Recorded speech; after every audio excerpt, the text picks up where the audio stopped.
હર હર મહાદેવ હર મિત્રો, આજે આપણે આવી ગયા છીએ જૂનાગઢમાં આવેલી શિવ ગુફા કે જે સ્મશાનેથી એનો રસ્તો છૂટો પડે છે, ત્યાંથી કેળીએથી ચઢાણ દ્વારા આપણે આ શિવ ગુફાએ પહોંચી શકીએ છીએ.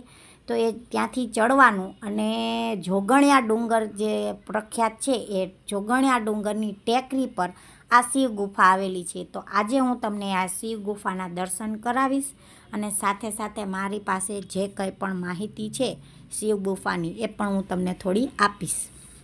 તો મિત્રો, મારી સાથે મારી ચેનલમાં બન્યા રહેજો.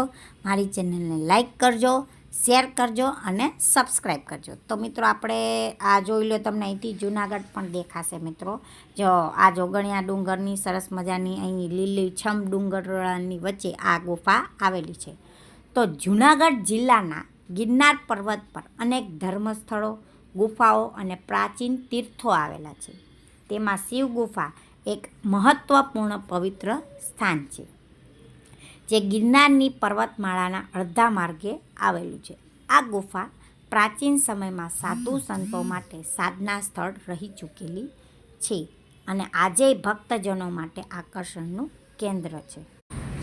મિત્રો, આ છે રસ્તામાં આવેલું ખોડિયારમાંનું મંદિર કે જે ખોડિયારમાં અને સાથે મહાકાળી અને બીજા માતાજી પણ બિરાજમાન છે. તેના દર્શન કરી આપણે આગળ શિવ ગુફાએ નીકળવાનું છે. તો મિત્રો, ગિરનાર પર્વતને ઉજ્જૈનના મહાકાલ જેટલું જ પવિત્ર માનવામાં આવે છે. અહીં ભગવાન દત્તાત્રેયના પગલાં, નર્મદા માતાના સ્ત્રોત્ર તેમજ અનેક શૈવ, વૈષ્ણવ અને જૈન તીર્થો પણ આવેલા છે. શિવ ગુફાનો ઉલ્લેખ પ્રાચીન કાળથી જોવા મળે છે. માન્યતા મુજબ અહીં મહાદેવ પોતે ગુફામાં પ્રગટ થઈ સાધકોને આશીર્વાદ આપતા. જૂનાગઢના પર્વતોમાં 3જી સદી ઈસવીસન પૂર્વેના અશોકના શિલાલેખ પણ મળે છે, જે દર્શાવે છે કે આ ક્ષેત્ર પ્રાચીન સમયથી જ પવિત્ર અને ઐતિહાસિક રહ્યું છે. શિવ ગુફા આસપાસના પથ્થરોમાં પણ જૂની શિલ્પકલા અને ખોદકામના અવશેષ પણ જોવા મળે છે, જે દર્શાવે છે. મિત્રો, આ છે આપણી શિવ ગુફા. તમે જોઈ રહ્યા છો એ શિવ ગુફાના તમને દર્શન થશે. મિત્રો, આસપાસના પથ્થરોમાં પણ જૂની શિલ્પકલા અને ખોદકામના અવશેષ જોવા મળે છે, જે દર્શાવે છે કે આ સ્થળે ગુફા મંદિરનું નિર્માણ હજારો વર્ષ પહેલાં થયું હશે.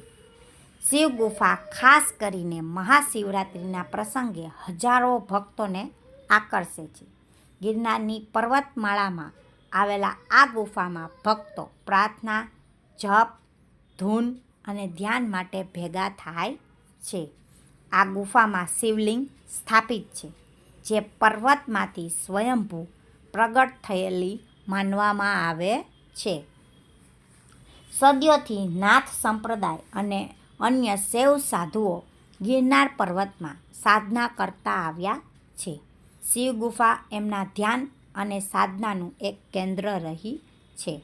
કહેવાય છે કે ગુરુ ગોરખનાથ તથા દત્તાત્રેયના ભક્તોએ અહીં દીર્ઘકાળ.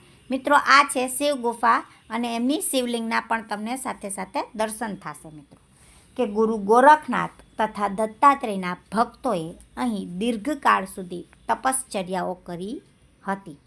આજે શિવ ગુફા માત્ર ઐતિહાસિક સ્મારક જ નથી, પણ આધ્યાત્મિક કેન્દ્ર પણ છે.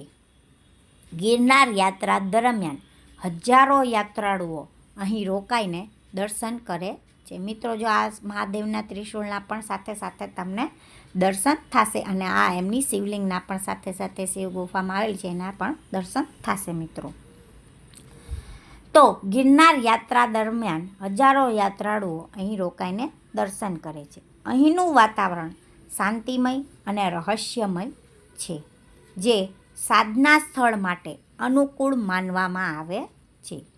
શિવ ગુફા ગિરનાર પર્વતનો એક અનોખો ધર્મ સ્થળ છે, જે પ્રાચીન કાળથી આજ સુધી ભક્તિ, સાધના અને ઇતિહાસનો સાક્ષી છે. અહીં ભગવાન શિવનો આત્મા સ્વરૂપ અનુભવાય છે અને તેથી જ આ ગુફા જૂનાગઢના ગિરનારના પર્વતમાં આવેલો સૌથી પવિત્ર સ્થાનોમાંની એક ગણાય છે. તો મિત્રો આ છે આપણી શિવ ગુફા કે જ્યાં આપણે જળાભિષેક પણ કરી શકીએ છીએ.